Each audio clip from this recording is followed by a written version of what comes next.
The day was overcast, the kind of gloomy weather that seemed fitting for a funeral. As I stood there, surrounded by mourners, I couldn't help but reflect on the life of Charles, my father-in-law. He had been a kind man, a pillar in the community, and his absence left a void that was palpable in the air. I glanced over at Michael, my husband, standing rigid as the chief mourner. His face, usually unreadable, today seemed like an emotionless mask. I wondered, not for the first time, what thoughts were hiding behind that facade. The funeral procession was a grand affair, much like Charles himself. He was a man who had touched many lives, and it showed in the number of people who had come to pay their respects. As I listened to the eulogies, a mix of sorrow and admiration filled the air. Charles had been not just a family man, but a mentor, a friend to many. After the ceremony, as the crowd began to disperse, Michael leaned in and said, almost too casually, "I hope to be sent off like this too, surrounded by family and many acquaintances. Laura, I'll pick out some BGM, so count on you to handle it." His words struck me as odd, given the solemnity of the moment.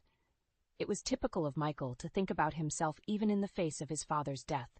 I felt a surge of anger, but managed to keep my voice steady. "Who are you to say that? Ask your real family for that. After all, we're just a family for show, right?" "I don't owe you that much," I retorted, my voice laced with bitterness. Michael's face, usually so composed, faltered for a moment. "What are you talking about, Laura?" "Oh, nothing," I replied, a cold smile playing on my lips. "Just a bit of a reality check. I know all about your secrets, Michael." His eyes widened slightly, and I could see a hint of panic flickering in them. It was a rare moment of vulnerability, one that I savored. "Everything Dad left behind will be inherited by me, his son," Michael said, his voice betraying a hint of desperation. I couldn't help but laugh, a short, humorless sound. "Is that what you think?" "You're about to face a much greater hell, Michael." The truth about Michael's secret life was about to unravel, and with it, the facade of our marriage.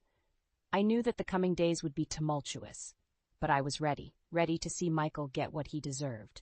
As we left the cemetery, I took one last look at Charles's grave. He had been the only person in Michael's family who had shown me genuine kindness. And for his sake, if nothing else, I was determined to see this through to the end.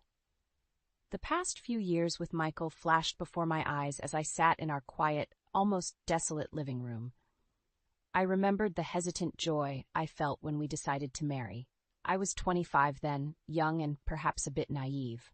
Moving in with his parents, Charles and Evelyn, seemed like a daunting step, but their warmth made it easier.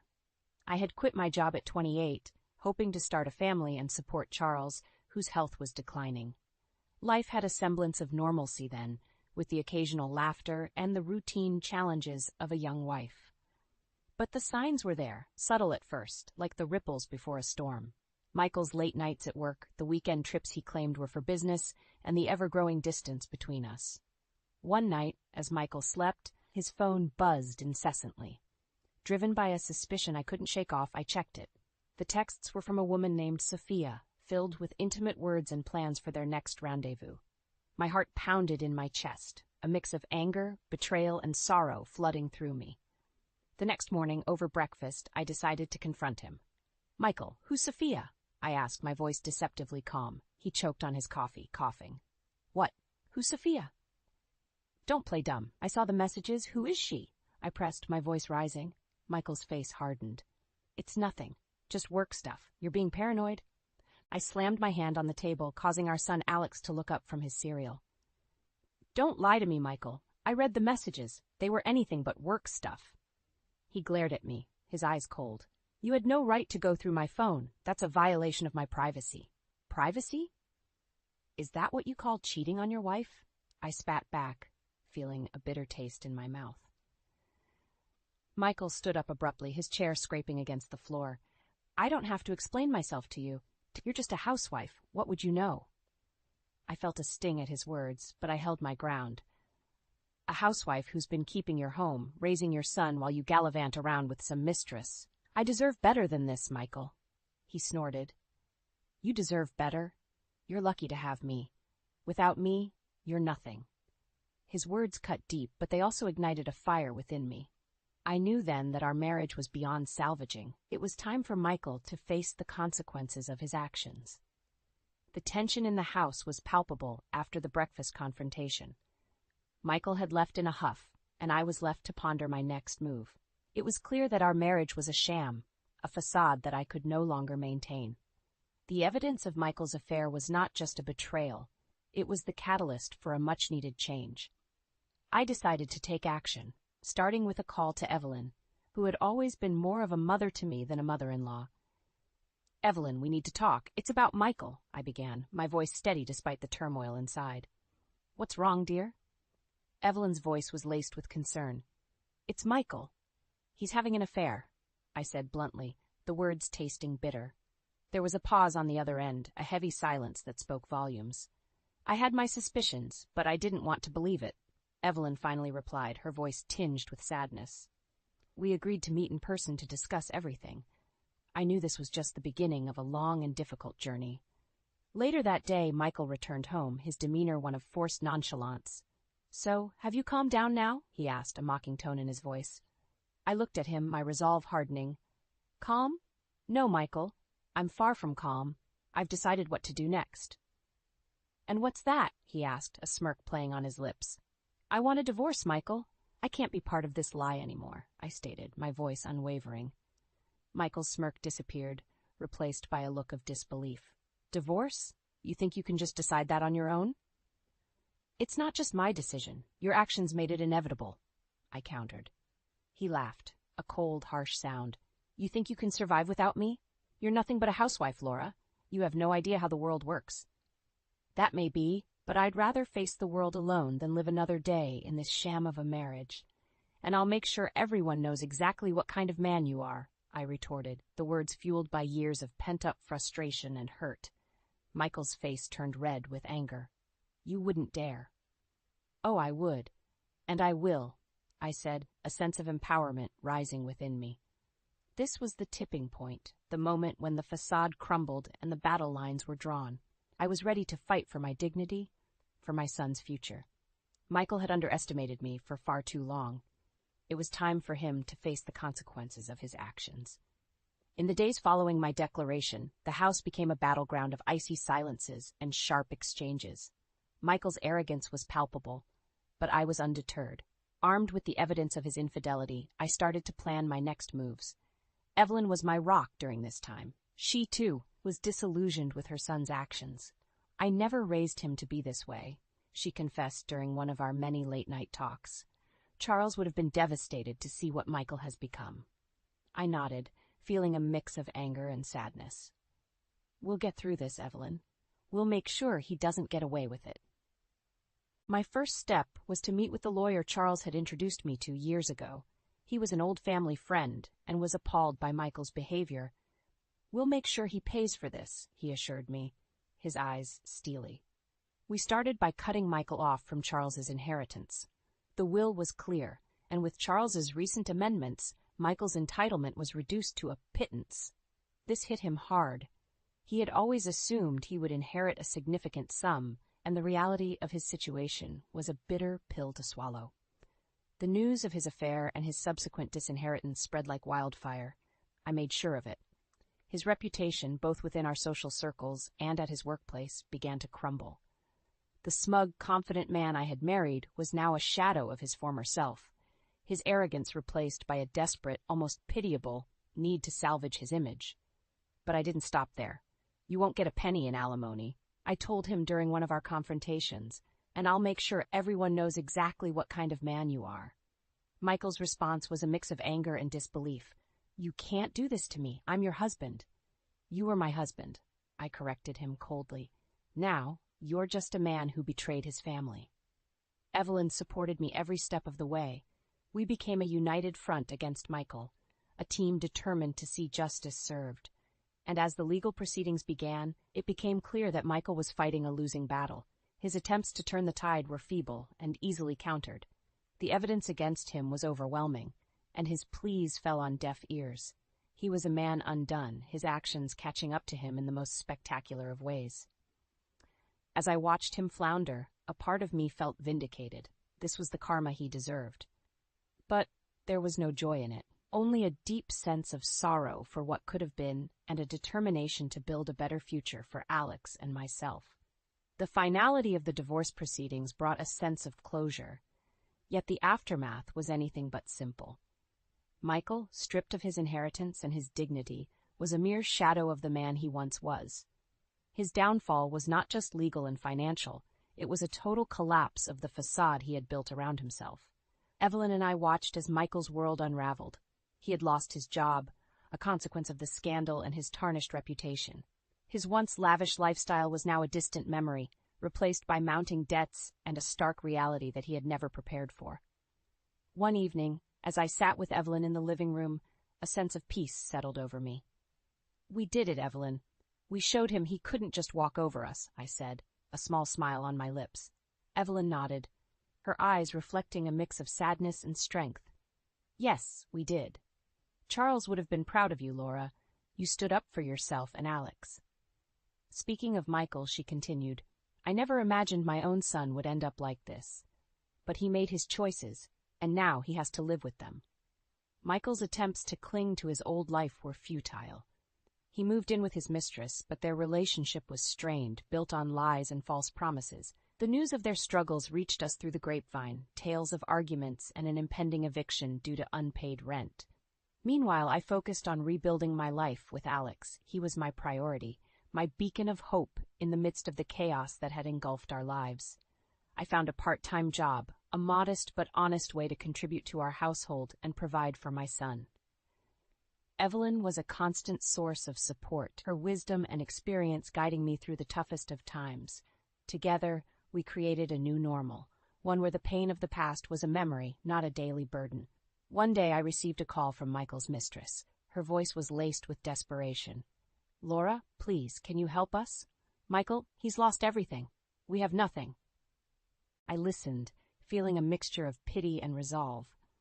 "I'm sorry for what you're going through, but Michael's choices led you both here. I have to think about my son now." Hanging up, I realized how far I had come. The Laura who had once feared confrontation was now a woman who stood her ground, who had faced adversity and emerged stronger. As I looked at Alex playing in the garden, a sense of hope filled me. We had weathered the storm, and now it was time to look forward to brighter days. The path ahead wouldn't be easy, but I was ready for it, armed with the strength and resilience I had discovered within myself. I've saved up quite a bit. I'm Mary. I smirked as I looked at my phone.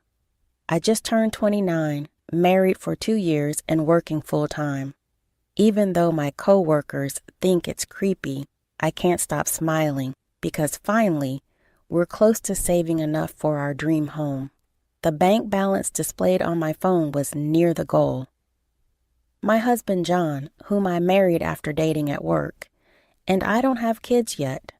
We've been waiting to have kids until after building our home.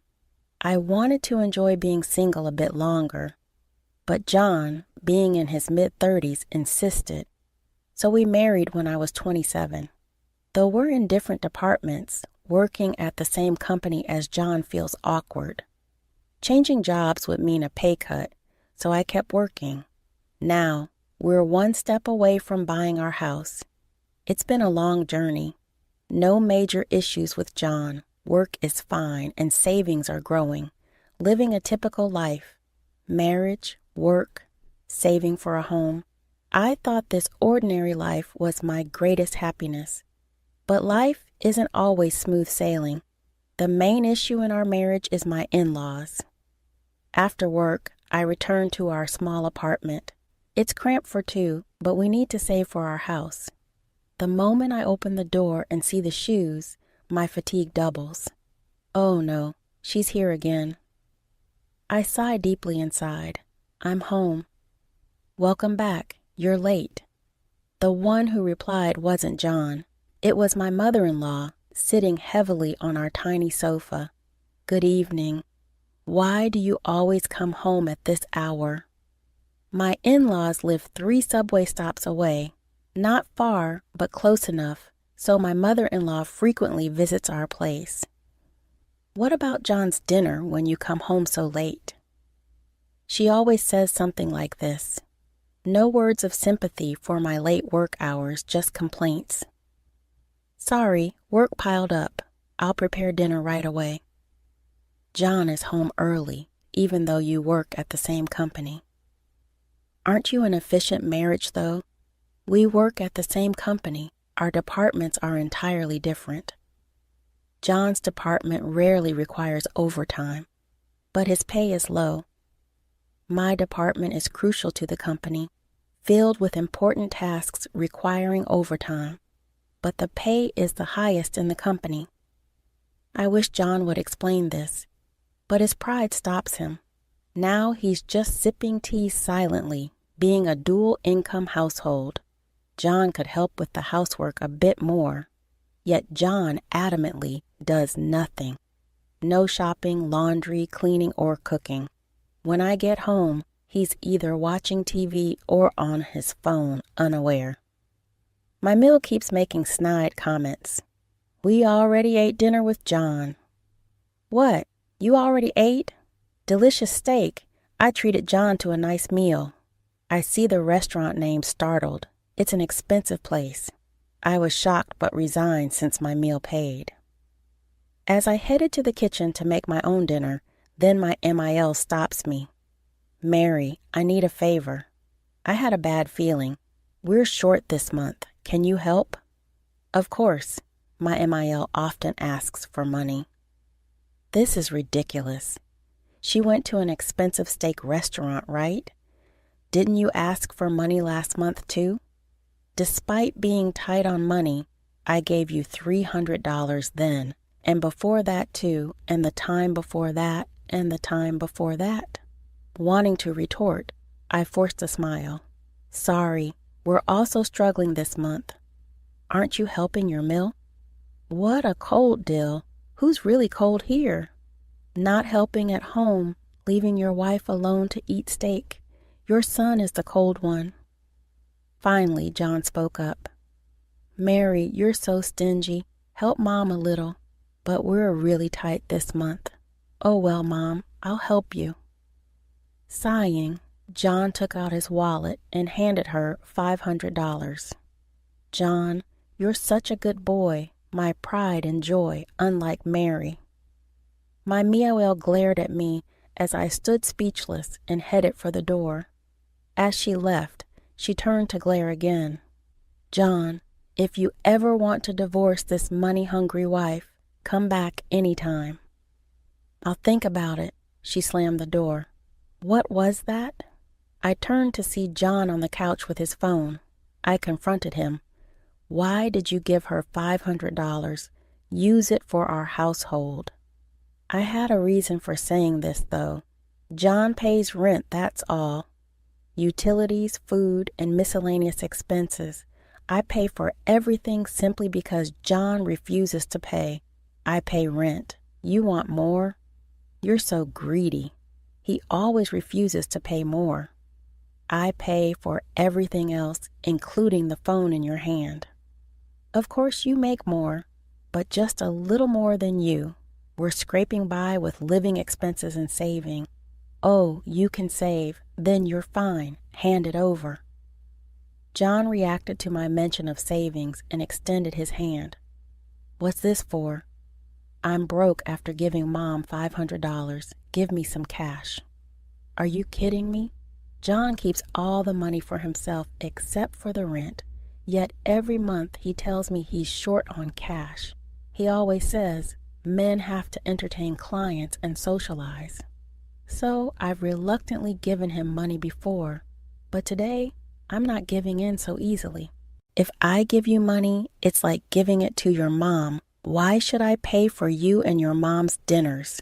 It's good to be able to do something nice for my parents. What about me? Neither my mill nor John ever thanks me. It's just a waste of my money. And what was that about considering divorce? It means what it says. If you're going to be so stingy, I have my options. With that, he stormed off to the bedroom, even locking the door for good measure. In our tiny apartment, there aren't many rooms. I had no choice but to sleep on the couch. After being shut out of the bedroom in these stressful days, my solace is looking at my bank balance. After my meal came over with her demands and complaints, I opened my phone before starting overtime at work. I logged into my savings account from before I got married. I'm so close to getting a house, but then my eyes froze. What is this? I stood up with a loud noise, apologized profusely to my boss, and rushed home. John, are you here? What's up? You're home early today. John looked surprised. In front of him was a spread of what looked like very expensive steak, and it wasn't just him. Oh, welcome home, Mary. We're just having dinner. Both of my in-laws were there, not just my MIL, but my Phil too.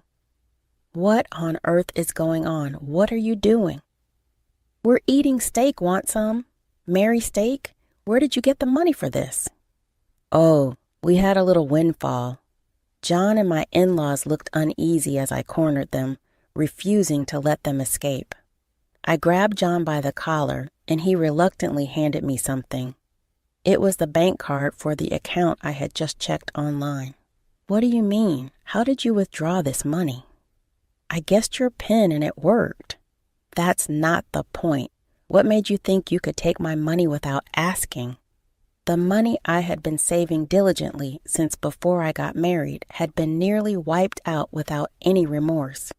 John admitted to taking the money, laughing casually, which made my anger boil over. Shut up. We're married, remember? What's yours is mine. Don't be ridiculous. This is a savings. I've been building up since I was single. Give it back. What are you talking about? A wife's money is obviously her husband's money. How greedy you must be, saving up all this money while living off John. Exactly. You should be more grateful. Who do you think pays for everything? Unbelievable. Not a single person here was on my side. This is just like stealing. Give it back. Hey, who's the one being ridiculous now? The word stealing seemed to finally make John flinch. Annoyed, he said, Did you forget I'm the one paying the rent here? Plus, I have to entertain clients and support my parents. That's right. John's a really good son, and you just save up all this money while I cover the rent. What a luxury. You only pay the rent. You hardly ever have to entertain clients, and you ask me for money to support your parents. Quiet. You came into this family, so you should listen to me and my parents. What? You should be grateful I haven't divorced you yet, you useless woman. Shouting this, John grabbed my arm and threw me out of the house. Hey, there's no steak for you. Go cool off outside. I never thought he'd actually kick me out. Stunned, I ended up staying at a hotel for the night. The next day, when I returned home, only John was there, relieved that his parents were gone. John handed me a piece of paper. It was a divorce form. John's section was already filled out. What is this? I asked. Listen, if you complain again, we'll get divorced immediately. If you don't want that, you'll obey me without question, and I'll manage your savings. John waved the bank card in front of me. Then he tried to leave. Where are you going? Out for a drink? Got a problem with that? Want a divorce? With a smug smile, John walked out. What an idiot. Does he really think threatening divorce will make me obedient? I had no love left for John anymore. And besides, does he think there's still money in the bank card John took? I'd already transferred all the money to another account. I always felt uneasy about keeping all my savings in one place. So I had multiple accounts. The bank card John had was just one of them. I filled out my section of the divorce form. What a fool. Leaving a signed divorce form was exactly what I wanted. I grabbed the notice and quickly packed my things to leave the house. After spending another night at a hotel, I took the day off work. The next day, as soon as the city office opened, I submitted the divorce notice. Then I headed straight to a real estate agency. Last night, while browsing on my phone in the hotel, I found a property that caught my eye. A newly built house near the station, perfect for commuting. It was almost love at first sight. The exterior and interior were nearly my ideal. I viewed the house and decided to buy it on the spot. From then on, things were hectic, staying in a hotel until the move would be too expensive. So I explained my situation to a friend and stayed with them while preparing the new house. I had to get new furniture and handle various other tasks. With all the business, I completely forgot about John and my ex-in-laws. Hey, Mary. That's why I was shocked when John came to my department one day. Oh, right. We work at the same company. As he loudly called my name, everyone's eyes turned to us, but John didn't care and walked straight to me. Why haven't you been answering your phone? Oh, I didn't think it was necessary. I remembered John had been calling nonstop. I was busy and didn't want to deal with it, so I ignored him. You withdrew money from the account without permission, didn't you? Don't mess with me. And why haven't you come home? Do you really want a divorce? Oh, don't worry. We're already divorced, and that money is mine, so I can do whatever I want with it. He still thought threatening divorce would scare me. When I casually said this, John's face went blank with surprise. What a stupid face. It's funny. What divorce? Yeah, thanks for preparing the paperwork. I submitted it. What? I don't accept this. Doesn't matter. The divorce is finalized. Oh, and I've already informed the company, so the process is complete. You might need to take care of some things too, so let your boss know, okay? I turned my attention back to my computer, signaling the end of the conversation. I was busy. Divorce. Where are you living now? You left your stuff at home. I took what I needed. I'm fine. I'm living comfortably and bought new things. Where are you living? That's none of your business. It's a privacy matter. Please don't cry. John fell silent, feeling the stares of my colleagues and boss. He left the office without a word. My colleagues sympathized with me, saying, Mary, you have it tough. Living in my new home was wonderful.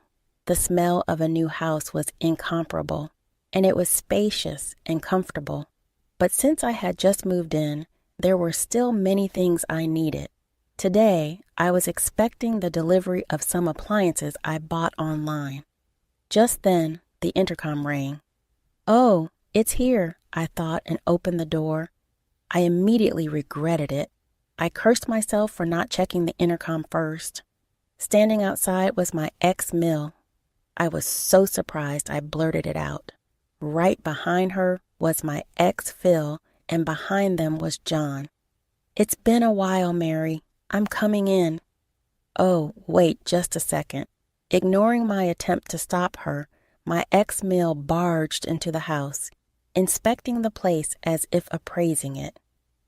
This is a nice place. Oh, and I like this furniture. Move it to my room, will you? What? There's more room, too. This will be our room. Oh, wait a minute. What are these curtains? They have terrible taste. I'll choose new ones. So give me some money. The yard is quite spacious. Maybe I'll start a garden. What on earth are they talking about? Confused, I look back at John. John, what is be happy? Just as I was about to demand an explanation, my ex-Mill interrupted. When I looked at her, she had a triumphant expression on her face. It's not much of a house, but it's a decent gift for us. We'll move in since it's a 2-family home. What? Of course you'll do all the housework. We'll let you give us a $1,000 monthly allowance. What?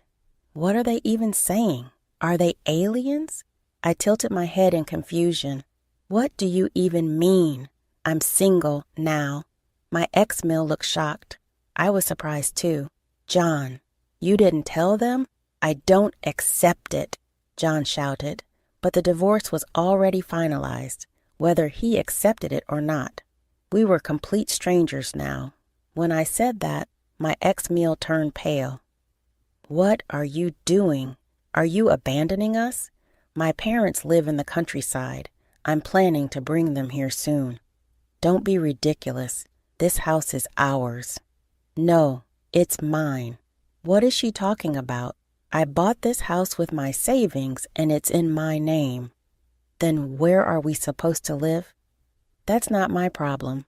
Apparently, they had sold their house. The deal was already done. They planned to live comfortably here with the money from the house sale and what they could squeeze out of me. What a horrifying plan. Anyway, I don't accept this. My ex-Mel kept arguing, but it didn't matter. We were already strangers, and this house was mine. I don't accept it. Absolutely not. Shouting, my ex-Mel tore down the curtains in a fit of rage. Hey, what are you? I don't need such tasteless things. This is my house, so I'll do as I please. That's right. What's yours is mine. I don't accept the divorce, and my parents and I will live here too, John shouted. Yeah, and this is my house too. Wow, things were really getting out of hand. Finally, I heard sirens. I had secretly called the police as soon as John and my ex-Mill forced their way into the house. The police had finally arrived. Hey, what are you doing? We haven't done anything wrong.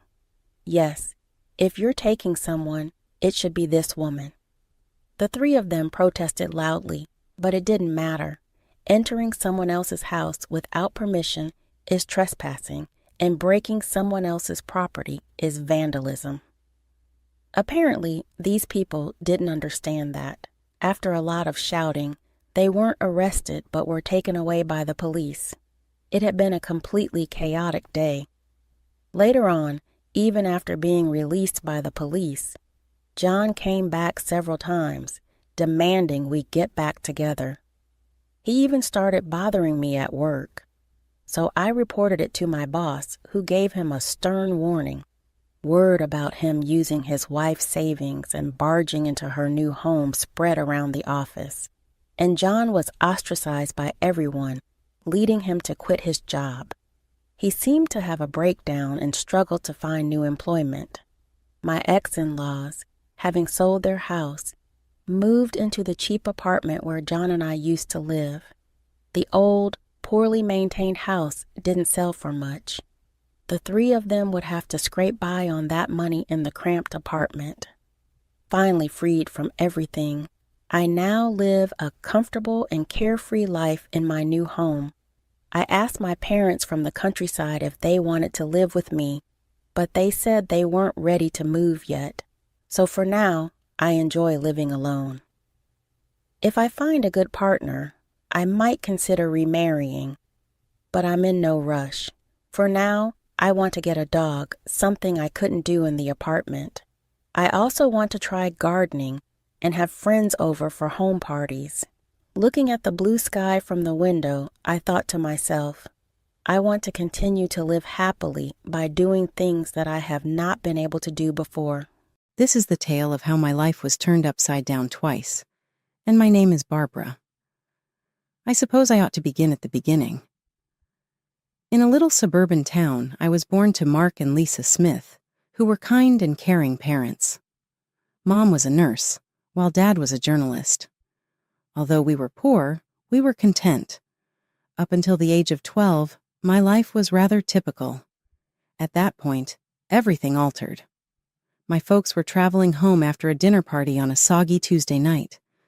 The phone rang as my granny and I were watching a ridiculous cartoon at home. I will always remember the shiver that went down my spine at hearing my grandmother's quiet cries coming from the kitchen. The days that followed were a haze. They said Mom died on impact. Dad made it through, just about.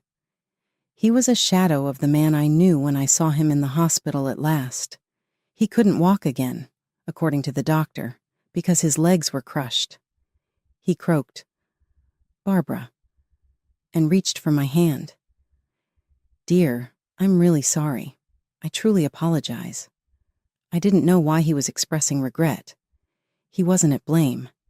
An inebriated motorist had crashed into their vehicle. But as I became older, I understood that he was sorry for our lives, the hardships we would experience, the mother I had lost, and the father he felt he could no longer be. However, my father, Mark Smith, possessed more resilience than he acknowledged. He poured himself into his work as soon as he was discharged from the hospital and got used to his wheelchair. Having always been a gifted writer, he now focused all of his energies on his work as an editor at the main newspaper in the city. Dad made sure I had everything I needed as I entered my teens. He urged me to get involved in clubs, establish friends, and lead as normal a life as I could. The reality was, though, I liked to spend time with him more. Together we would debate books, watch old movies, and he would assist me with my homework. Dad insisted that I attend an away schooling when it was time for college. He told the child, "You have to get out there and explore. I'm not a concern for you. I'll be all right." Though I was apprehensive, I knew he was correct, so I decided to major in accounting at State University. I met Jessica there, who would go on to become my closest friend, and it was via Jessica that I got to know Michael, her second cousin. Michael was kind, funny, and he didn't bat an eye when I told him about my dad. In fact, the first time he met Dad, they hit it off immediately, bonding over their shared love of classic rock. "Your old man's cool," Michael told me later, "and you're pretty amazing for taking care of him all these years." I shrugged it off, but inside I was glowing. For the first time since the accident, I felt like maybe, just maybe, I could have a normal life. A life with love, laughter, and yes, even a family of my own someday. After graduation, life seemed to fall into place like pieces of a puzzle. I landed a job at the local tax service, and Michael started working as a long-haul truck driver. We dated for 2 years before he popped the question on a crisp autumn evening in the park where we had our first date. I was over the moon, but there was one thing I needed to make clear. "Yes, Michael," I said, "but I can't leave my dad. He needs me." Michael's face broke into a wide grin. "I wouldn't have it any other way. We'll all live together. Your dad's apartment is big enough for the 3 of us, right?" The wedding was small but beautiful. Dad insisted on wheeling himself down the aisle to give me away. There wasn't a dry eye in the house as I stood there, hand in hand with Michael. I felt like I was living a fairy tale. But every fairy tale has its villains, and mine came in the form of my mother-in-law, Karen, and sister-in-law, Emily. From the moment I met them, I could tell they didn't approve of me. "So, your father is handicapped?" Karen had asked during our first meeting, her nose wrinkling as if she'd smelled something unpleasant. "He's disabled," I corrected, trying to keep my tone neutral. "But he works as an editor." "Oh, how nice," she interrupted, clearly uninterested. "Michael, darling, are you sure about this? There are so many nice girls from good families." I felt my face burn with anger and shame. Michael, bless him, immediately jumped to my defense. "Mom, Barbara is from a good family. Her dad's disability doesn't change that. I love her, and that's all that matters." That shut Karen up, but I could see the disapproval lingering in her eyes. Emily, taking cues from her mother, was equally cold towards me. After the wedding, true to his word, Michael moved in with Dad and me. Our life fell into a comfortable routine. I'd go to work at the tax office. Michael would be on the road for days at a time, and when he was home, we'd all have dinner together. But whenever Karen and Emily visited, the atmosphere in our home changed. They'd strut around like they owned the place, barely acknowledging Dad's presence. Once, I overheard Karen muttering to Emily, "It's a shame. Michael could have done so much better. Now he's stuck with this girl and her crippled father. What if they have children? Can you imagine the jeans? I was furious, but I bit my tongue for Michael's sake. I tried to keep the peace, but it was getting harder and harder. One evening, after a particularly tense visit from Karen and Emily, I broke down in tears. Michael found me in our bedroom, sobbing. Hey, he said, pulling me into his arms. What's wrong? Your mom and sister, I hiccuped. They hate me. They think I'm not good enough for you because of Dad. Michael's face hardened. That's ridiculous. You and your dad are my family now. If they can't accept that, it's their problem, not ours. His words comforted me, but I couldn't shake the feeling that this was just the beginning of our troubles with Karen and Emily. As the months passed, Michael's trucking business began to flourish. He was always on the road, crisscrossing the country in his big rig. I missed him terribly when he was gone, but I threw myself into my work at the tax office and spent my evenings keeping Dad company. One crisp autumn evening, as I was helping Dad into bed, Michael called. His voice crackled with excitement over the phone. Barbara, I've been thinking, he said. How would you feel about buying a townhouse? It would be easier for your dad to move around in a wheelchair. He could spend more time outside. Plus, you could have a garden, something to keep you busy when I'm on the road. The more he talked, the more I warmed to the idea. I glanced at Dad, who was pretending not to eavesdrop. What do you think, Dad? I asked, putting the phone on speaker. Dad's eyes lit up. A garden would be nice, he admitted, and it would be easier to get outside. That settled it. Over the next few weeks, we threw ourselves into house hunting. We finally found the perfect place, a spacious townhouse with wide doorways, a roll-in shower for Dad, and a beautiful backyard. Taking out a mortgage was scary, but with Michael's income and mine, plus the rent from Dad's old apartment, we managed to make it work. We moved in on a sunny Saturday in spring, and I'll never forget the look on Dad's face as he wheeled himself out onto our new patio. This is perfect, sweetie, he said, his eyes misty. Thank you. We spent the next few months settling in, making the place our own. I planted a small vegetable garden, and Dad would sit outside for hours, soaking up the sun and fresh air. It was idyllic. Then came the housewarming party. We invited friends, colleagues, and yes, Karen and Emily. The party was in full swing when they arrived, fashionably late as usual. They sauntered in, eyeing everything with barely concealed envy.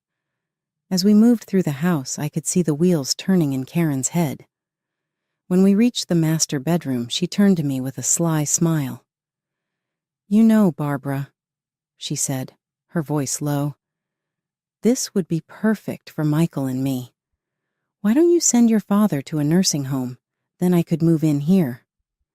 I felt like I'd been slapped. Excuse me? Oh, don't look so shocked, Karen continued. Your father isn't well. He's not a whole person anymore, is he? He doesn't need all this luxury. A nursing home would be more than enough for someone in his condition. Before I could respond, Karen marched out to the patio where Dad was chatting with some guests. To my horror, she grabbed the handles of his wheelchair and started pushing him towards the driveway. Karen, I shouted, running after her. What are you doing? If he won't go to a nursing home, he can stay outside, she sneered. That's what you wanted, isn't it? For him to be outdoors. I was shaking with rage and disbelief. Thankfully, Michael had heard the commotion and came running. His face turned red with anger when he saw what his mother was doing. Mom, he bellowed. What the hell are you doing? Let go of Mark's chair right now. Karen looked shocked at Michael's tone. But honey, I don't want to hear it. Michael cut her off. You and Emily need to leave now. After they left, Michael apologized profusely to Dad and me. I'm so sorry, he said, his voice breaking. I had no idea she would. I'm just so sorry. Dad reached out and patted Michael's hand. It's not your fault, son. Some people, they just can't understand. Life settled into a new rhythm after the housewarming incident. Karen and Emily kept their distance, which suited me just fine. Michael threw himself into his work, taking on more long-haul routes to help cover our new mortgage. I split my time between my job at the tax office and tending to our home and Dad. 2 years passed in the blink of an eye. Our life fell into a comfortable routine. Michael was on the road more often than not, but when he was home, our little family was happy. Dad's health was stable, and he seemed content spending his days in the garden or working on his editing from home. Then came the call that shattered my world. I was at work when my phone rang. An unfamiliar male voice greeted me. "Mrs. Thompson, this is Officer Rodriguez from the Highway Patrol." My heart dropped into my stomach. "Yes?" I managed to squeak out.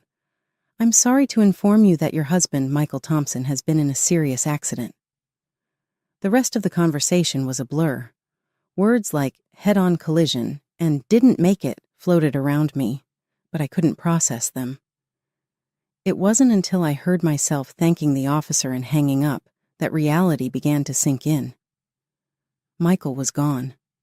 The next week was a haze of grief and disbelief.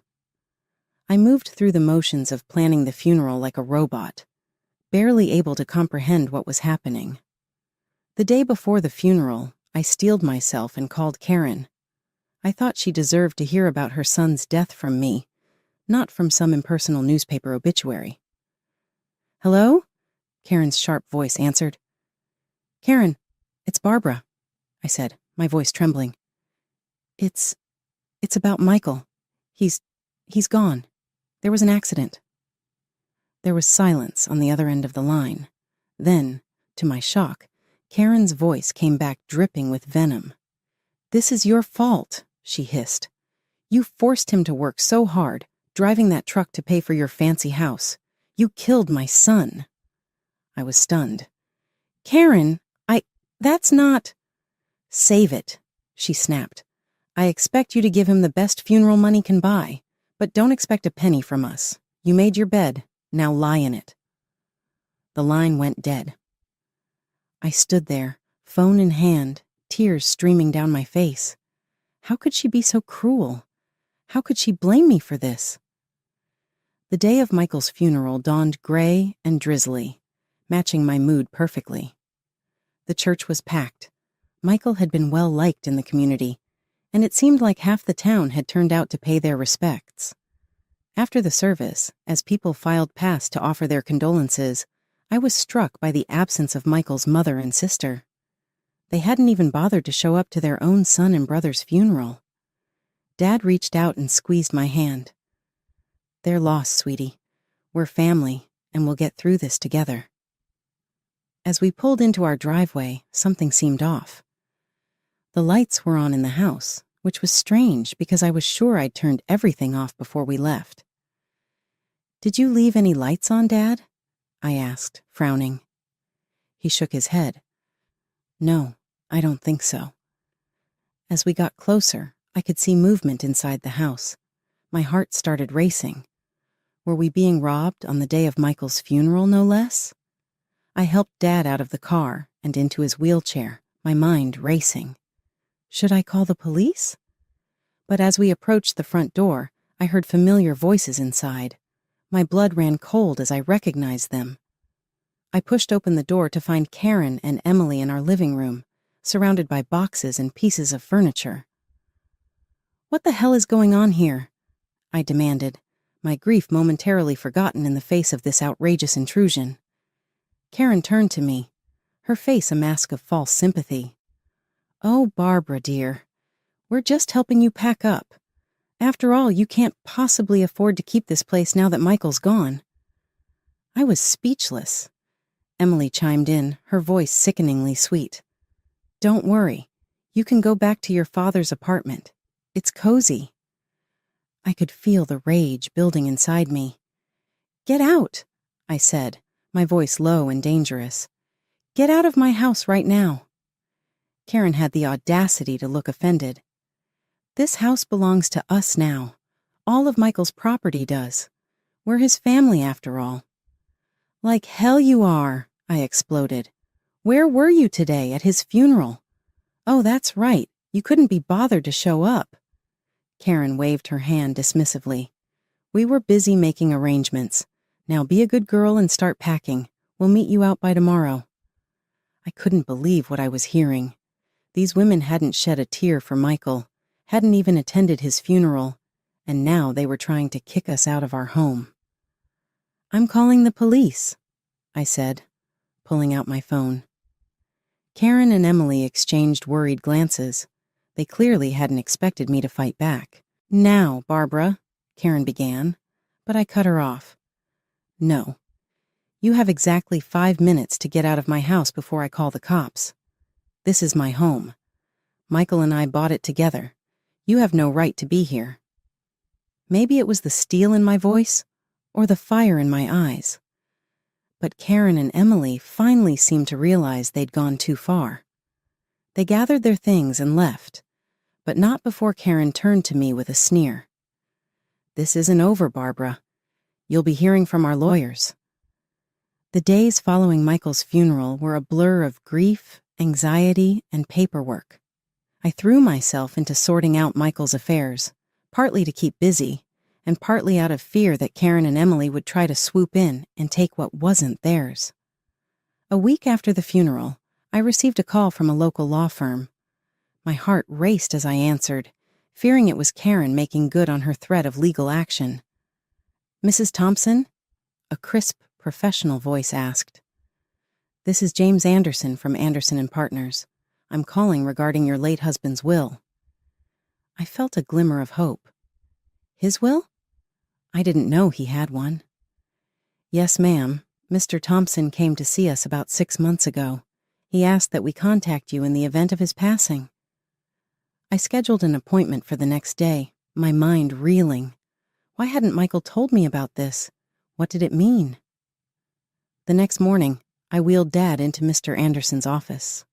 The lawyer greeted us warmly, his kind eyes crinkling at the corners. "Mrs. Thompson, Mr. Smith, thank you for coming in," he said, gesturing for us to settle near his desk. "I'm sorry for your loss." Mr. Anderson opened a file on his desk. "Now, as I mentioned on the phone, your husband came to see us to draft his will. He was very clear about his wishes." I held my breath as Mr. Anderson began to read. "I, Michael Thompson, being of sound mind, do hereby bequeath all my worldly possessions to my beloved wife, Barbara Thompson." I gasped. Dad's grip on my hand tightened. Mr. Anderson continued, "This includes our home, my truck, and all our savings. It is my wish that Barbara use these resources to care for herself and her father, Mark Smith, whom I have come to love as my own." Tears were streaming down my face now. Even from beyond the grave, Michael was taking care of us. "There's more," Mr. Anderson said gently. "Mr. Thompson left a letter for you." He handed me an envelope. With shaking hands, I opened it and began to read. "My dearest Barbara, if you're reading this, it means I'm gone. I'm so sorry for leaving you and Mark. Please know that you two were the best thing that ever happened to me. I made this will because I know how my mother and sister can be. I didn't want to worry you, but I needed to make sure you and Mark were protected if anything happened to me.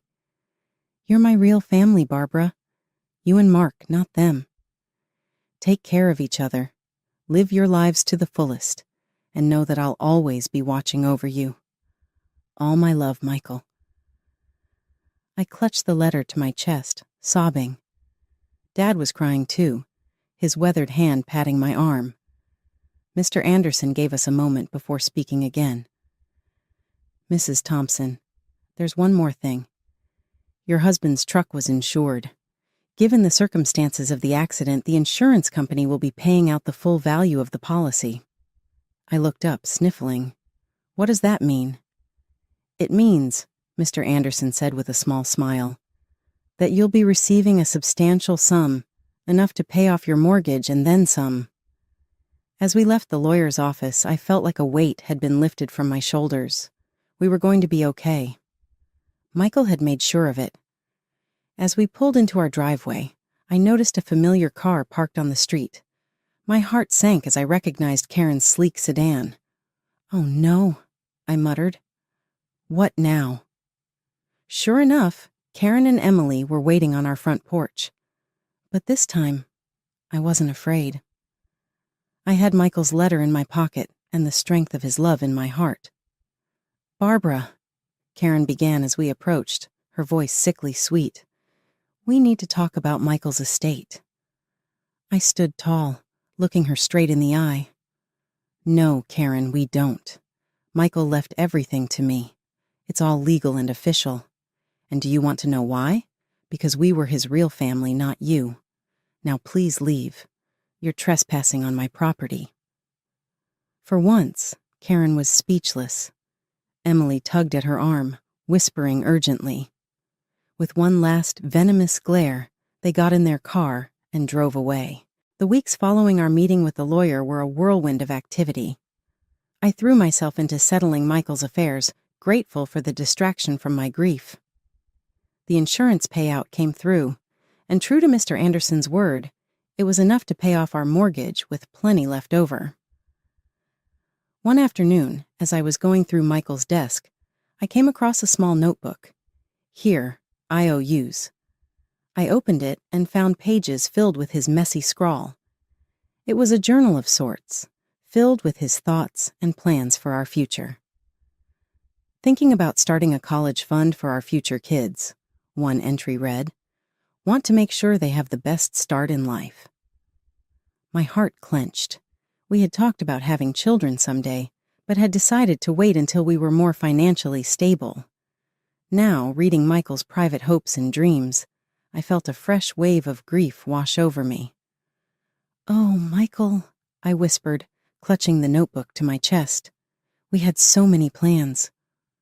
That night, I tossed and turned, unable to sleep.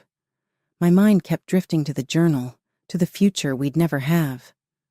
When I finally drifted off, I dreamed of Michael. He was smiling, holding out his hand to me. "It's okay, Barbara," he said in my dream. "Everything's going to be all right." I woke up the next morning feeling different. I couldn't quite put my finger on it, but something had changed. As I got ready for work, a wave of nausea hit me. I barely made it to the bathroom in time, but as the days went by, the morning sickness persisted. At first, I chalked it up to stress and grief, but a small voice in the back of my mind whispered another possibility. Finally, after a week of this, I found myself standing in the pharmacy aisle, staring at pregnancy tests with trembling hands. I bought one and hurried home. The 3 minutes I waited for the result were the longest of my life. When I finally looked at the test, I saw 2 clear blue lines.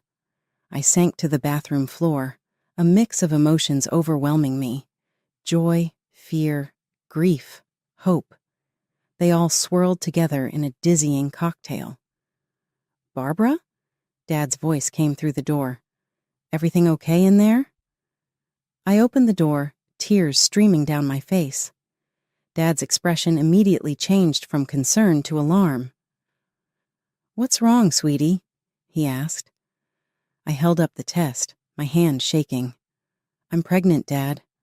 I fell into his arms, sobbing. He held me, stroking my hair like he used to when I was a little girl. "It's okay," he murmured. "It's going to be okay.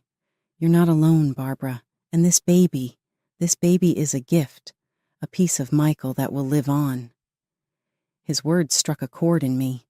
This baby was a part of Michael, a continuation of our love. Suddenly, the fear began to recede, replaced by a fierce determination. "You're right," I said, wiping my eyes. "This baby is a gift, and we're going to be okay." Dad smiled, his eyes crinkling at the corners. "That's my girl. Now let's get you something to eat. You're eating for 2 now, after all." As we made our way to the kitchen, I felt a sense of hope blooming in my chest. Yes, the road ahead would be challenging, but with my father by my side and Michael's child growing inside me, I knew we could face anything.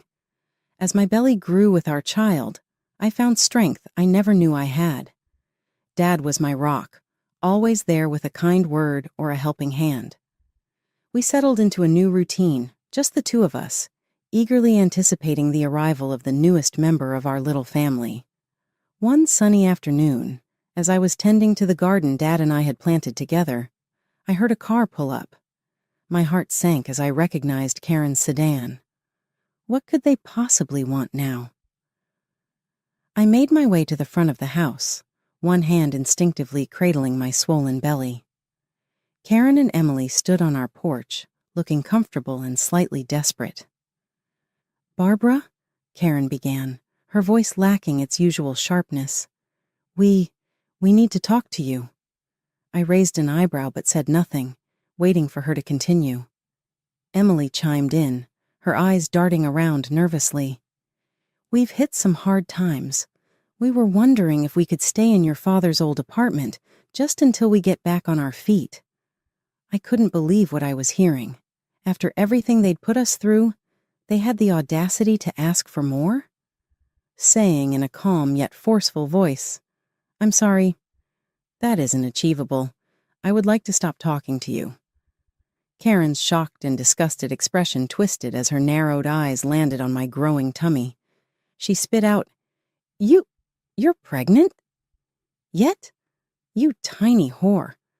It's unbelievable that you've already found someone else. Even under the earth, Michael's body isn't too chilly." Anger shot through me, but I swallowed it. I refused to offer an explanation, claiming it was Michael's child. I didn't want such a grandmother and aunt for my child. Rather, I gave Karen a tiny, sly smile that seemed to make her feel even more uncomfortable. I answered gently, "My personal life is none of your business. Now, I think it's time for you to leave." Karen seemed to want to add more, but she must have been stopped by something in my expression. She pivoted on her heel and seized Emily's limb. I felt a wave of tranquility go over me as I watched them drive off. I had remained firm, shielded my loved ones, and upheld my honor. It would have made Michael proud. I stared at the computer screen, my fingers hovering over the keyboard. The house was quiet, save for the gentle hum of the dishwasher in the kitchen. I should have been working on my freelance project, but instead I found myself scrolling through yet another article by Patricia Brooke, the renowned marriage therapist. "Communication is key," her words practically leaped off the screen. "When your partner's behavior changes, it's crucial to address it head-on." I snorted, closing the tab. If only it were that simple. The front door creaked open, and I quickly minimized my browser. David's footsteps echoed through the hallway, heavier than usual. I took a deep breath, steeling myself for whatever version of my husband would walk through that door. "Naomi?" His voice was flat, devoid of the warmth I'd grown accustomed to over our 12 years of marriage. "In here," I called out, forcing a smile as he appeared in the doorway of our home office. David's tie hung loosely around his neck, his shirt wrinkled and untucked. Dark circles rimmed his eyes, a testament to the late nights he'd been keeping lately. He barely met my gaze as he leaned against the doorframe. "How was your day?" I asked, desperately trying to maintain some semblance of normalcy. He shrugged, his eyes darting around the room. "Fine. Busy, you know how it is." I didn't know, actually. That was the problem. David had become a stranger to me over the past few months, and I was at a loss for how to bridge the growing chasm between us. "I was thinking we could go out for dinner tonight," I suggested, hoping to spark some interest. "That new Italian place downtown just opened up." David's jaw tightened. "I'm not really in the mood, Naomi. Maybe another time." I felt my smile falter. "Oh, okay. Well, I could whip up something quick here if you're hungry." "I already ate," he mumbled, turning to leave. "I'm going to take a shower." As he disappeared down the hallway, I slumped back in my chair, the weight of our failing marriage pressing down on me. What had happened to us? Where was the man who used to surprise me with flowers and impromptu dance parties in our living room? I reopened my browser, Patricia Brooke's smiling face greeting me once again. Her perfectly coiffed, silver hair and designer glasses exuded an air of wisdom and success. I found myself resenting her, even as I devoured every word she wrote. "When trust erodes, it's like a cancer in the relationship," one passage read. Look for the root cause, not just the symptoms. The root cause. I'd been searching for months, analyzing every interaction, every potential misstep. Was it the stress of David's job? Had I become too focused on my own career? Or was there something more sinister at play? My phone buzzed, startling me out of my spiraling thoughts. It was a text from my Aunt Laura. How are things, sweetheart? Still coming for lunch tomorrow? I smiled, grateful for the distraction. Aunt Laura had always been my rock, especially since my parents passed away. If anyone could help me make sense of this mess, it was her. As I typed out a reply, my eyes drifted back to Patricia Brooks' website. Something caught my attention, a small detail I'd overlooked before. In her bio, it mentioned she'd grown up in the same small town where David was born. Curiosity piqued. I began to dig deeper. It was probably nothing, just a coincidence. But as I scrolled through old newspaper archives and pieced together fragments of information, a pit formed in my stomach. The dates aligned perfectly. The names matched. And there, buried in a decades-old high school yearbook, was a photo that made my blood run cold. A young Patricia Brooke, her arm draped around a boy who looked eerily like my husband. My hands shook as I zoomed in on the caption, Patricia and her cousin, James. But I knew that face. It wasn't David's cousin. It was his father. I paced our small living room, my mind reeling from the discovery I'd made. The weight of this secret pressed down on me, making it hard to breathe. How could I tell David that the woman he'd grown up believing was just a distant relative was actually his mother? The sound of the shower stopped, and I froze. David's footsteps padded down the hallway, and I scrambled to compose myself. "Hey," he said, emerging in sweatpants and an old t-shirt. "I'm heading to bed early. Got a big meeting tomorrow." I nodded, my throat tight. "David, wait. Can we talk for a minute?" He hesitated, his hand on the bedroom doorknob. "Can it wait? I'm pretty beat." "It's important," I insisted, gesturing to the couch. With a sigh, he sat down and I perched on the edge of the coffee table across from him. I took a deep breath, steeling myself. "I know things have been difficult lately," I began, "with you losing your job and—" "I told you I'm working on it," David cut in, his voice sharp. "I've got some leads." I held up my hands. I know, that's not what this is about. I found something out today, and I'm not sure how to tell you." David's brow furrowed. "What are you talking about, Naomi?" Just as I opened my mouth to speak, his phone buzzed. He glanced at it, his eyes widening. "I have to take this," he said, standing abruptly. "David, please." But he was already walking away, speaking in hushed tones into the phone. I caught snippets of the conversation. "Yes, I understand. No, she doesn't know. I'll figure it out." My heart raced. What was he hiding? When he returned, his face was pale. "That was the bank. We're in trouble, Naomi. I've been trying to handle it, but—" "What do you mean? In trouble?" I asked, dread pooling in my stomach. David ran a hand through his hair. "I've been borrowing money, a lot of money, to keep us afloat after I lost my job, and now they want it back." The room spun. "How much?" "More than we have," he whispered. "We might lose the house." I sat there, stunned. The secret I'd uncovered about Patricia suddenly seemed insignificant in the face of this new crisis. How could we have fallen so far, so fast? "Why didn't you tell me?" I asked, my voice barely audible. David's shoulders slumped. "I thought I could fix it. I didn't want you to worry." A bitter laugh escaped me. "Well, that worked out great, didn't it?" We sat in silence for a moment, the weight of our financial ruin settling over us like a heavy blanket. Then a thought occurred to me. "What about your aunt?" I suggested, my mind racing. "Patricia Brooke, she's loaded, isn't she? Maybe she could help." David's head snapped up. "What? No, we can't ask her for money. We barely know her." If only he knew the truth. I bit my lip, wrestling with whether to reveal what I'd discovered. But looking at David's defeated expression, I couldn't bring myself to add to his burden. I just thought, "She's family, right?" I pressed. "And she's always talking about the importance of supporting loved ones in her books." David shook his head. "It's not that simple, Naomi. There's history there, things I don't like to talk about." My heart raced. Did he know more than he was letting on? "What kind of history?" I asked, trying to keep my voice casual. He stood up abruptly. "It doesn't matter. We'll figure this out on our own. We always do." As he retreated to the bedroom, I sat there, my mind whirling. The contrast between our struggling existence and Patricia's opulent lifestyle seemed more stark than ever. She owed us, didn't she? I pulled out my phone, my fingers hovering over Patricia Brooks' contact information. It would be so easy to call her, to demand she take responsibility for the son she'd abandoned. But as I stared at the number, a new plan began to form in my mind. If Patricia wouldn't help willingly, maybe it was time to force her hand. After all, how much was her precious reputation worth? I smiled grimly, a sense of purpose filling me for the first time in months. One way or another, Patricia Brooks was going to pay for what she'd done. The bell above Aunt Laura's door chimed as I stepped into her cozy cafe. The smell of fresh-baked muffins and coffee enveloped me, a comforting contrast to the turmoil in my mind. "Naomi, sweetheart?" Aunt Laura called from behind the counter. "I've got a fresh pot brewing. Come on back." I followed her into the small office, sinking into the worn leather chair across from her desk. Laura studied my face, her brow furrowing with concern. "All right, spill it," she said, sliding a steaming mug towards me. "What's got you looking like you've seen a ghost?" I took a deep breath and launched into the story. The discovery about Patricia, David's strange behavior, and our looming financial crisis. Laura listened intently, her eyes widening as I revealed each new piece of information. "My God," she whispered when I finished.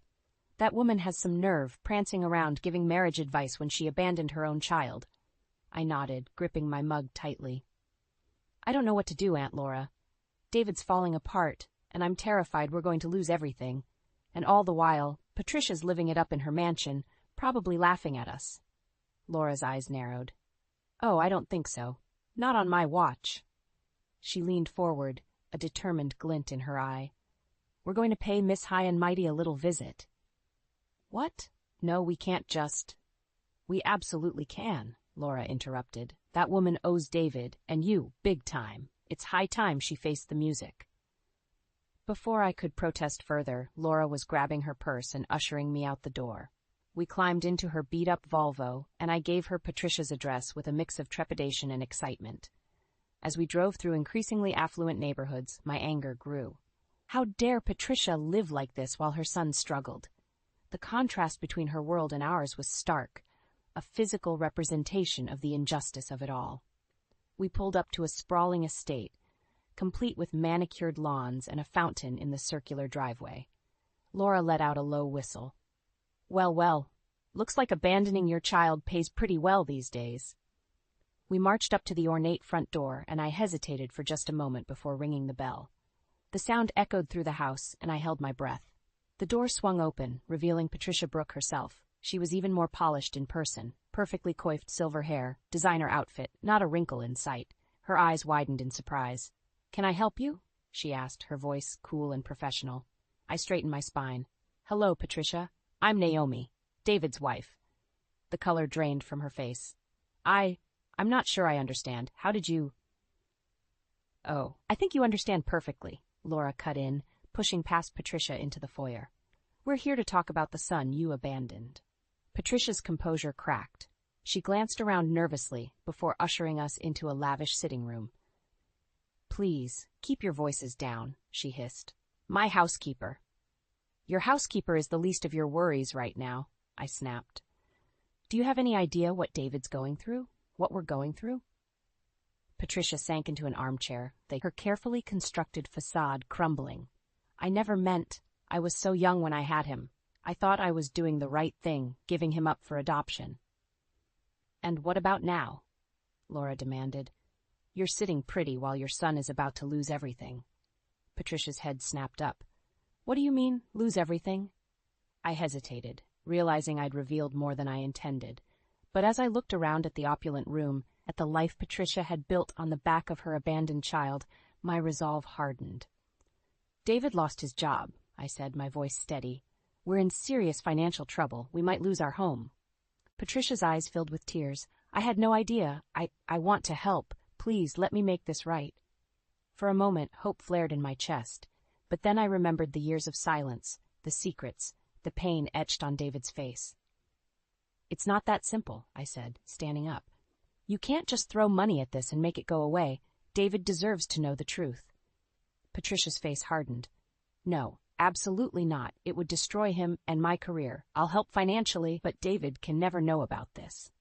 As I stared at her, my anger boiling over, I realized this was far from over. Patricia might think she held all the cards, but I was just getting started. We'll see about that, I said, my voice low and dangerous. This isn't over, Patricia, not by a long shot. I stormed out of Patricia's mansion, Aunt Laura hot on my heels. The cool evening air did little to quell the fire raging inside me. How dare she try to buy our silence? As if money could erase years of abandonment and lies. Naomi, wait, Laura called, catching up to me at her car. We need to think this through. I whirled around, my hands shaking. Think what through? That woman abandoned David, and now she wants to throw cash at us like we're some charity case? It's insulting. Laura gripped my shoulders, her eyes serious. I know, sweetheart, but we need to be smart about this. David's still in the dark, and your financial situation? The mention of our money troubles doused my anger with a wave of cold reality. I slumped against the car, suddenly exhausted. What am I supposed to do, Aunt Laura? I whispered. We're drowning in debt, and the one person who could help us is the last person I want anything from. Laura's expression softened. Let's get you home. We'll figure this out together. The drive back was silent, my mind racing with possibilities and consequences. By the time we pulled up to my house, I'd made a decision. I have to tell David, I said, my voice stronger than I felt. He deserves to know the truth. Laura nodded, squeezing my hand. You're right, but be careful, Naomi. This could change everything. I found David in our home office, hunched over a stack of bills. The sight of him, looking so defeated, made my heart ache. Hey, I said softly, hovering in the doorway. Can we talk? He looked up, his eyes red-rimmed and tired. If it's about money, I'm working on it. I promise. I shook my head, moving to perch on the edge of his desk. It's not about that. Well, not entirely. David, there's something I need to tell you about Patricia Brooke. His brow furrowed. What about her? Taking a deep breath, I launched into the story, the research, the discovery, the confrontation. With each word, David's face grew paler, his knuckles white as he gripped the armrests of his chair. When I finished, the silence was deafening. David stared at me, his expression unreadable. Say something, I pleaded. Anything. He stood abruptly, pacing the small room. This can't be true. Patricia? My mother? It doesn't make sense. I know it's a shock, but... A shock. David laughed bitterly. That's putting it mildly, and you went to see her, without telling me? I flinched at the accusation in his voice. I was trying to protect you, to get answers. Answers? He spun to face me, his eyes blazing. You had no right, Naomi. This is my life, my family. I'm your family. I shot back, hurt and anger bubbling up. I was just trying to help us. David's phone buzzed, interrupting our argument. He glanced at it, his face draining of color. It's the bank, he muttered. They're foreclosing on the house. We have 30 days. The room spun. I gripped the desk for support, my mind reeling. What are we going to do? David slumped back into his chair, defeated. I don't know. We don't have any options left. As I watched my husband crumble before me, a cold determination settled in my chest. There was one option left. One I'd sworn I wouldn't take. Actually, I said, my voice steady, we do have an option. Patricia offered to help us financially. David's head snapped up. What? No, absolutely not. We are not taking money from that woman. David, be reasonable. We're about to lose everything. Our home, our future. Can we really afford to let pride stand in the way? He stared at me, conflict raging in his eyes. And what's the catch? There's always a catch. I hesitated, knowing my next words could change everything. She doesn't want you to know the truth about her being your mother. The silence that followed was deafening. David's face cycled through a range of emotions, anger, hurt, confusion. Finally he spoke, his voice barely above a whisper. So that's it? We take her money and pretend none of this ever happened? I met his gaze, steeling myself for what came next. No, we take her money and then we make her face the consequences of her actions, once and for all. As the words left my mouth, I knew there was no going back. The war with Patricia had officially begun, and I was prepared to do whatever it took to win. The weeks following our confrontation with Patricia were a whirlwind of conflicting emotions and subtle changes. David and I had reluctantly accepted her financial help, but the cost to our peace of mind was steep. Every time the phone rang or an unexpected envelope arrived in the mail, I felt my stomach clench with anxiety. One afternoon, as I sorted through the bills, I noticed something odd. Several of our outstanding debts had been mysteriously paid off.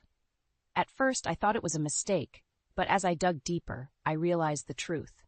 Patricia was meddling in our lives, far beyond the agreed-upon assistance. "David," I called out, my voice tight with anger, "you need to see this." He appeared in the doorway, his expression wary. "What is it now, Naomi?" I thrust the papers at him. "Your mother's been paying off our debts behind our backs. She's trying to buy her way into our lives." David's face darkened as he scanned the documents.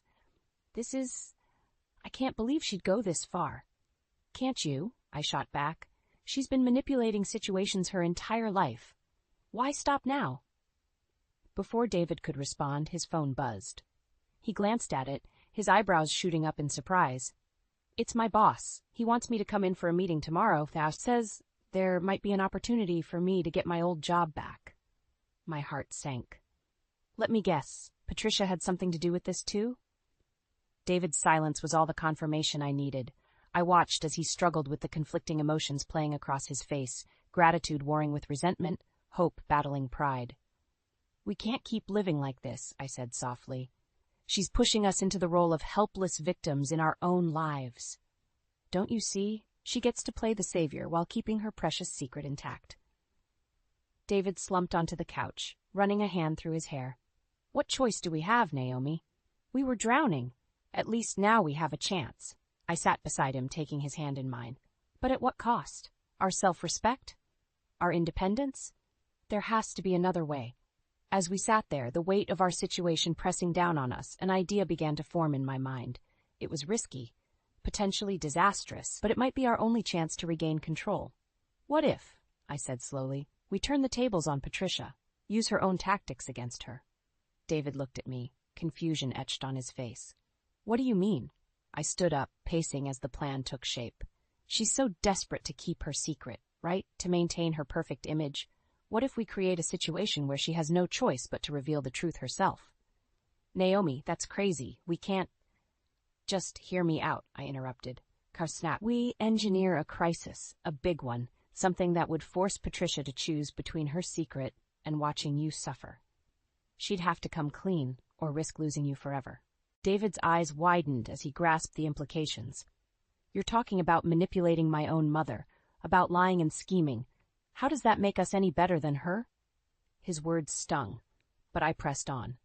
"Sometimes you have to fight fire with fire. Don't you want the truth to come out on our terms? Don't you want justice for all those years she abandoned you?" I could see the conflict raging behind David's eyes.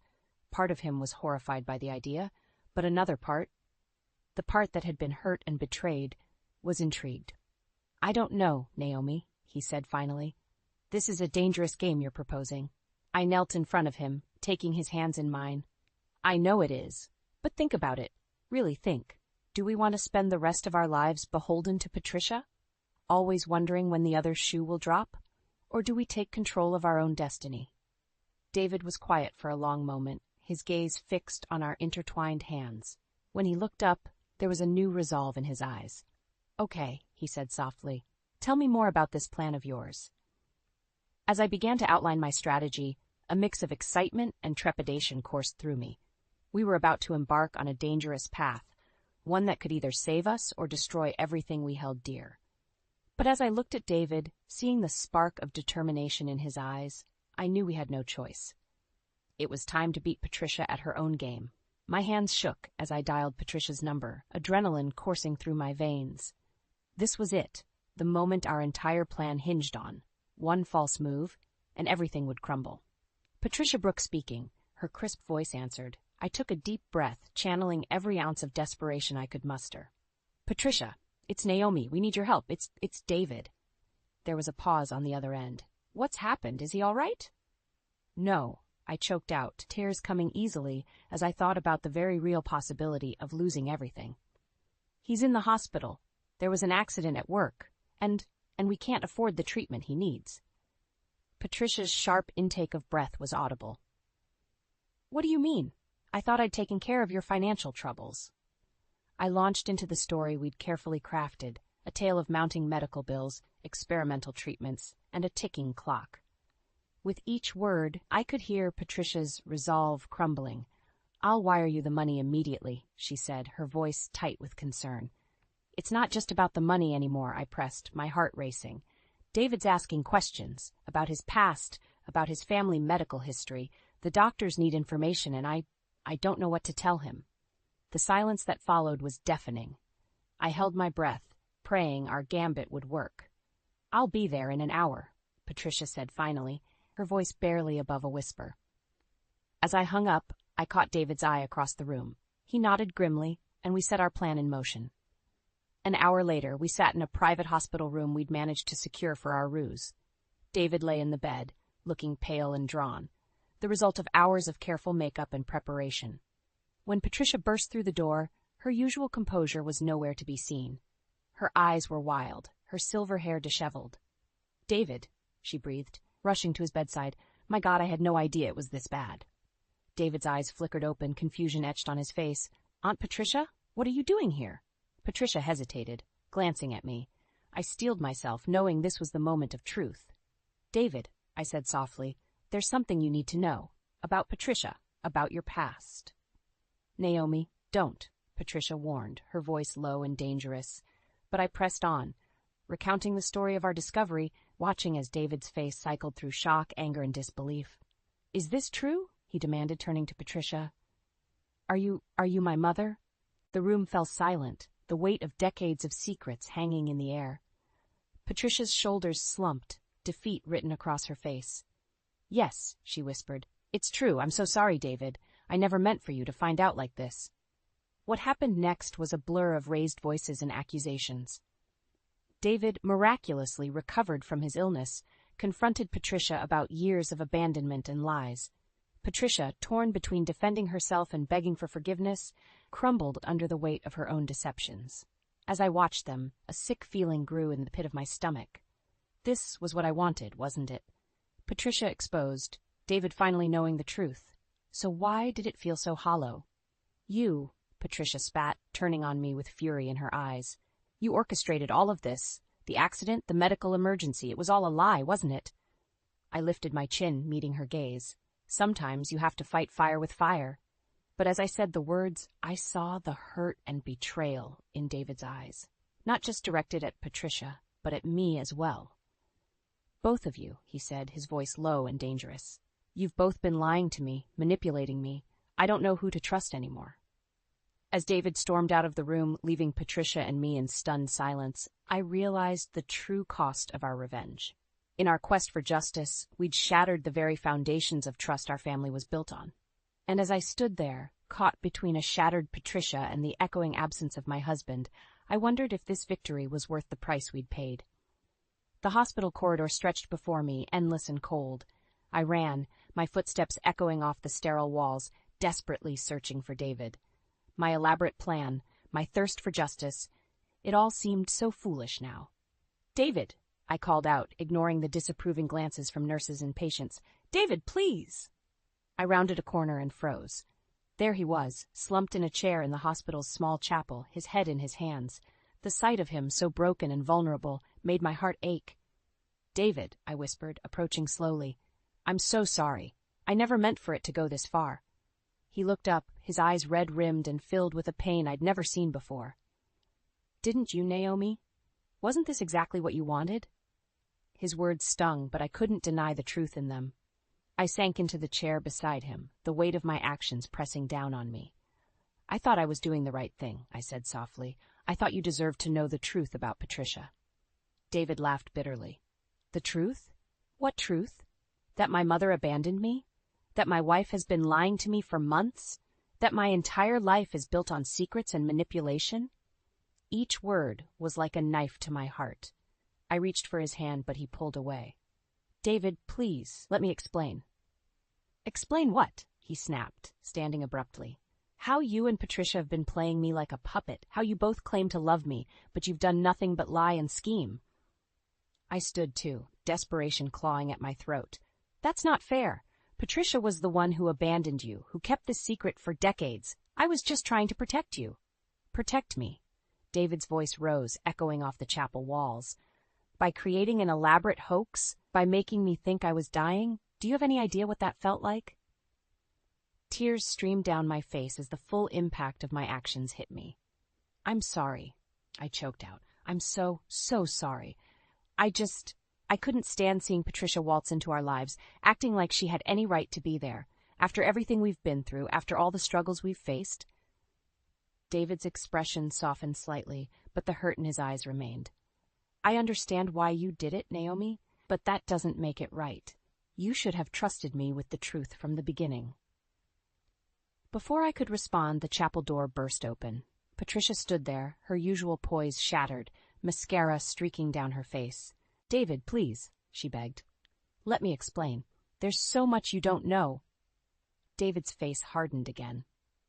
I think I know enough. You gave me up, and then you tried to buy your way back into my life with your money and influence. What more is there to say? Patricia stepped forward, her hands outstretched. I was young and scared. I thought I was doing what was best for you. Please, just give me a chance to make things right. I watched as David looked between us, the two women who claimed to love him most in the world. The air crackled with tension, years of secrets and lies finally laid bare. I can't do this, David said finally, his voice barely above a whisper. I can't trust either of you right now. I need time to think. As he pushed past us and out of the chapel, I felt my world crumbling around me. I'd won, hadn't I? Patricia's secret was out, the truth finally revealed. But at what cost? I turned to face Patricia, expecting to see anger or accusation in her eyes. Instead, I saw a reflection of my own pain and regret. What have we done? She whispered.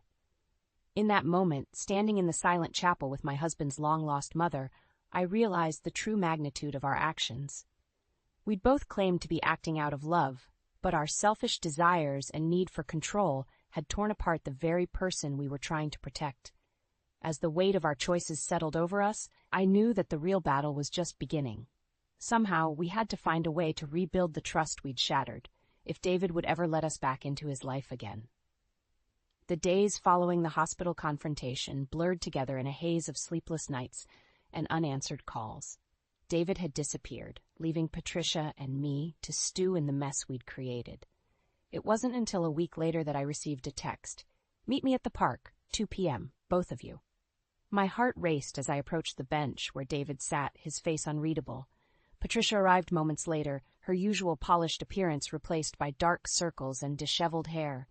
We stood there, 3 broken pieces of a family that never was, the tension thick enough to cut with a knife. I've had time to think, David began, his voice steady but strained, about what you both did and why. I opened my mouth to speak, but he held up a hand, silencing me. Let me finish, he said. Patricia, you abandoned me. You chose your career and your reputation over your own child. And Naomi, you lied to me. You manipulated me in the cruelest way possible, all in the name of what you thought was right. Patricia's shoulders slumped, tears streaming down her face. I felt my own eyes burning, the weight of my actions pressing down on me. But, David continued, I also understand that you both acted out of love, however misguided it was. He turned to Patricia. You were young and scared. You thought you were giving me a better life, and in many ways, you did. My adoptive parents loved me, and I had a good childhood. Patricia nodded, unable to speak through her tears. David then faced me, his eyes softening slightly. And Naomi, you were trying to protect me, to right a wrong you saw in the world. Your methods were terrible, but your intentions, I believe they were pure.